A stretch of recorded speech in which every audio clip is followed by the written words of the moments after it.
Shirinlikni xush ko'radiganlar uchun zo'r yengillik. Gayanining yangi filiali endi Maksim Gorkiyda. Hozir sizlarga ichkaridagi assortimenti hamda atmosferani ko'rsatib beraman. Agarda siz shirinliklarni juda ham yaxshi ko'rsangiz va qatdan yaxshi tort yoki pirojnilarni olishni bilmayotgan bo'lsangiz, bemalol Gayaniga tashrif buyurishingiz mumkin. Bu yerda xohlasangiz tug'ilgan kunlar uchun, tadbirlar uchun katta tortlar yoki kuskovoy qilib pirojnilarni xarid qilishingiz mumkin. Assortimentlar bilan tanishsanglar bo'ladi.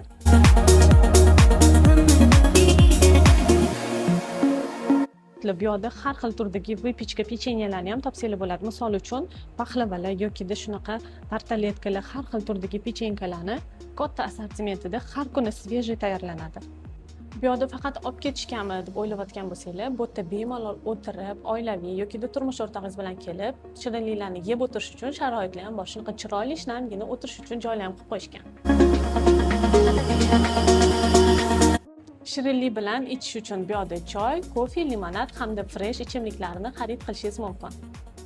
Ish vaqti ertalab 9:00 dan 11:00 gacha bemalol kelsanglar bo'ladi. Dastavka xizmatligi ham bor, Yandex orqali chiqarib berishadi. Sizlarga manzilni eslatib o'taman. Buyuk Ipak yo'li 62, yanada yaqinrog'i sizlarga sayohat gostinsining ro'parasida joylashgan Gayaniga bemalol tashrif buyurishingiz mumkin.